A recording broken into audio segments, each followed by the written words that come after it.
बिहार में चुनावी बिगुल बजने वाला है और ऐसे में मुख्यमंत्री नीतीश कुमार का दिल्ली दौरा सुर्खियों में है। लेकिन सवाल ये है कि नीतीश कुमार बीजेपी के शीर्ष नेताओं से मुलाकात किए बिना ही बिहार क्यों लौट गए? क्या एनडीए में सब कुछ ठीक है? नमस्कार, मैं हूं चेष्टा नागर और आप देख रहे हैं द हिंदी टॉप। तो आइए इस वीडियो में जानते हैं पूरा माजरा। हम बिहार विधानसभा चुनाव की काउंटडाउन शुरू हो चुकी है। अक्टूबर नवंबर में होने वाला इस सियासी महायुद्ध से पहले नीतीश कुमार का दिल्ली दौरा हर किसी की नजर में आ गया। सूत्रों के मुताबिक नीतीश दिल्ली के एम्स हॉस्पिटल में ईएनटी विभाग में पहुंचे, जहां उनकी रूटीन हेल्थ चेकअप हुई। जेडीयू से जुड़े करीबी लोगों का कहना है कि नीतीश चाहते हैं कि चुनावी प्रचार शुरू होने से पहले वो पूरी तरह फिट और एक्टिव रहे, क्योंकि नीतीश सिर्फ जेडीयू का चेहरा नहीं बल्कि बिहार में एनडीए के सबसे बड़े स्टार प्रचारक भी हैं। उनकी रैली में भारी भीड़ जुटती है, खासकर उन 100 से ज्यादा सीटों पर जहां गैर यादव, ओबीसी और ईबीसी वोटर्स चुनावी समीकरण तय करते हैं। लेकिन इस दौरे से सबसे बड़ा सवाल ये है कि नीतीश कुमार ने बीजेपी के शीर्ष नेताओं से जैसे अमित शाह, जेपी नड्डा या पीएम मोदी से मुलाकात क्यों नहीं की?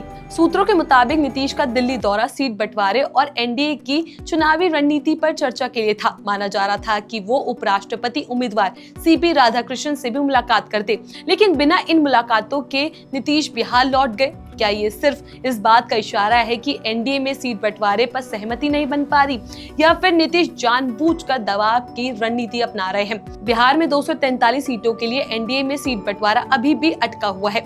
2020 में जेडीयू को 115 सीटें मिली थी, बीजेपी को 110 और छोटे दलों जैसे जीतनराम मांझी की हम और मुकेश सहनी की वीआईपी को 7 और 11 सीटें दी गई थी। इस बार चिराग पासवान 40 सीटों की मांग कर रहे हैं, जबकि मांझी 6-7 सीटें चाहते हैं।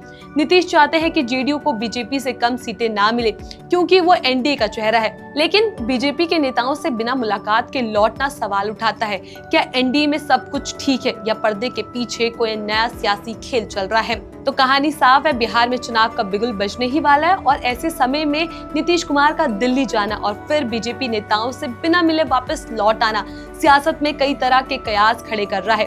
क्या ये सीट बंटवारे को लेकर खींचतान का नतीजा है?